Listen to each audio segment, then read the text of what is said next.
Good day mga ka-sports natin dyan.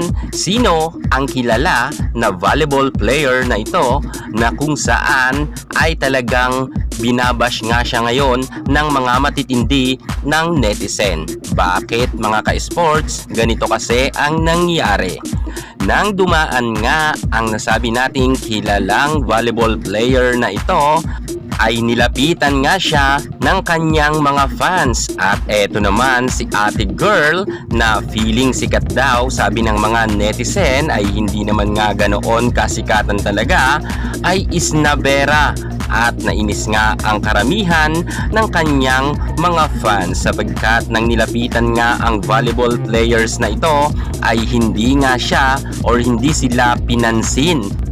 Uunahan ko na kayo mga ka-sports natin dyan ha. Baka sabihin na naman ninyo si Boss Dinabong ang nasabi natin na pa-blind item ngayon. Hindi si Boss D sapagkat si Dinabong naman mga ka-sports ay sa totoo lang kinikibo niya naman ang kanyang mga fans at nilalapitan niya at nagpapapicture siya. Ngayon, kung matinig talaga kayo manghula at fans kayo ng volleyball na matagal na, ay makikilala nyo ang ating pa-blind item sa ngayon sapagkat mga ka-sports kahit pa paano sa larangan ng volleyball ay tumatak na rin naman ang kanyang pangalan at medyo nakilala na rin naman siya.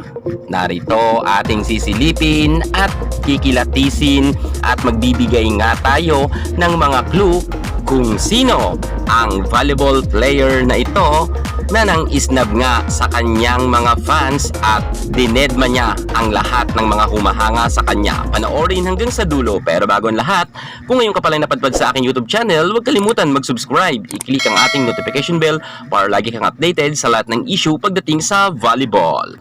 Drop it!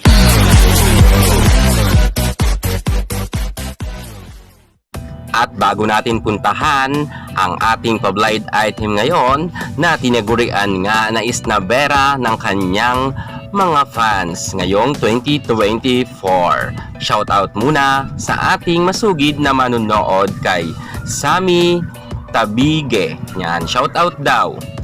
Shoutout po kay Sisi. Yan ang kanyang sabi. At sa mga nais dyan magpa-shoutout, mabilisan ko kayong ipa-flash sa ating mga next vlog. Kaya ano pang hinihintay nyo? Mag-comment na kayo sa baba. So narito na nga mga ka-sports natin dyan ang ating pa-blind item ngayon kung paano nangyari nga ay nababas siya ng netizen hanggang sa ngayon ay talagang nagba-viral nga itong si Ate Girl. Eto kasi yung eksena mga ka-sports natin dyan ha. Naglalakad nga si Ate Girl at maraming ngang mga humahanga sa kanya. Ito ay kanyang mga supporter noon ng kanyang collegiate time pa sapagkat sikat naman siya ng kanyang collegiate career kung saan nga ay hinahabol rin siya ng kanyang mga fans at dinudumog rin siya dahil nga medyo kilala rin naman ang nasabi nating volleyball player na ito. Pero eto nga ang eksena mga ka-sports natin dyan.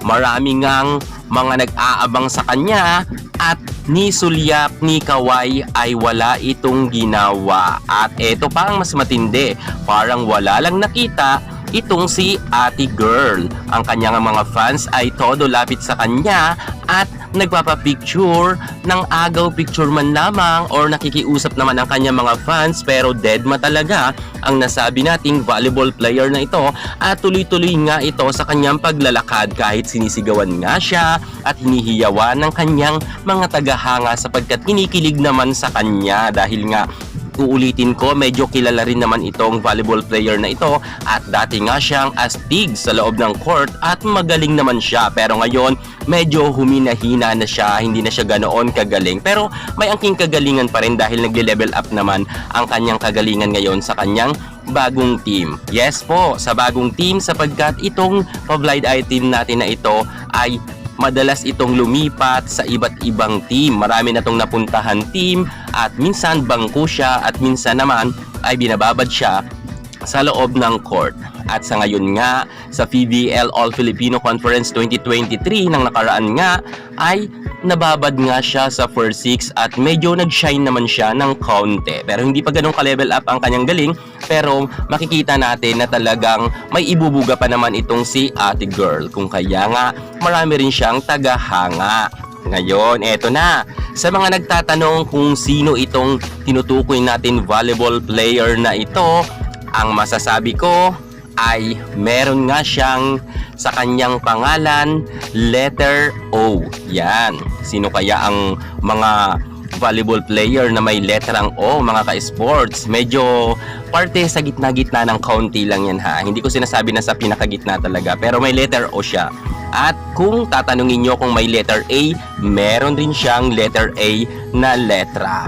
At kung kilala ba siya ni Boss Dina Wong, syempre kilalang kilala siya ni Dina Wong at kilala rin siya ni Tots Carlos sapagkat volleyball player naman ito at medyo nga tulad ng sabi ko ay medyo kilala rin naman siya.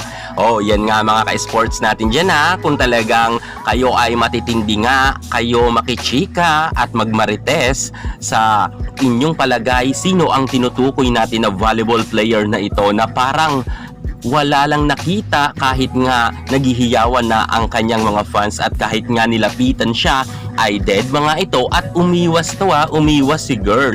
Yan nga ang ginawa ng volleyball player na ito kung kaya nga ngayon ay binabati ko siya at kinaiinisan ng karamihan. Mas maiintindihan ko pa yung sinabi nga ni Denden Lazaro Revilla, yung kapag nasa loob sila ng court ay nakaka-distract nga kayo sapagkat sigaw kayo ng sigaw at may training nga sila, lalo higit nakapokus sila sa kanilang paglalaro, ay wag naman ninyo talagang istorbuhin at wag kayong sigaw ng sigaw na tingin naman kayo dito, sayaw naman kayo dahil nadidistract talaga ang ibang mga players sapagkat nga nakafocus nga sila sa kanilang games. Yun, mas maiintindihan ko pa yung sinabi nga ni Denden Lazaro Revilla. Agree ako dyan, pero ito nga senaryong ito mga ka-sports, iba to eh. Nasa ano siya, papasok pa lang siya mga ka-sports sa arena or naglalakad. Hindi ko alam kung papunta siya sa kotse niya or saan siya pupunta at may bit-bit-bit nga siyang daladala. At eto nga ang kanyang tagahanga, siguro hindi naman siguro malaking kawalan naman to para sa mga volleyball player na kahit naman kaunti ay kumuway naman sila sa kanilang mga fans or ngumiti man lang kahit tumanguman lang. Hindi yun kahit nariyan na sa harapan mo ang inyong mga fans ay dead ma lang kayo. Tatandaan nyo, kung hindi dahil sa mga manunood, luging-lugi ang arena at hindi kayo ngayon makakapaglaro ng volleyball at lalangawin ang arena nyo dahil sa mga tagahanga ninyo kung kaya punong-puno ang arena. Tularan ninyo ang ating Gemma Galanza, Phenom Superstar Alyssa Valdez, Michelle Gumabaw, Gretchen Soltones, kung saan nga mga ka-sports kahit sobrang sikat na sila, pero kitang-kita naman natin na kahit man lang kaway ay talagang ginagawa nila sa kanilang mga fans at ngumingiti naman sila. Basta nasa lugar nga lang. Ito naman kasing senaryo na ito kaya kinaiinisan ng netizen sapagkat wala naman sa training, naglalakad lang naman ito si ate girl na volleyball player na ito. Buti nga at nakilala pa siya ng karamihan sapagkat hindi naman nga ganoon katunog ang kanyang pangalan sa ngayon. Pero nga, ito nga nakakalungkot sapagkat ang kanyang mga fans ay dinedma niya dahil nga dyan ay patuloy siyang nababash at sinasabihan nga siyang may attitude daw itong volleyball player na ito. Sino kaya to?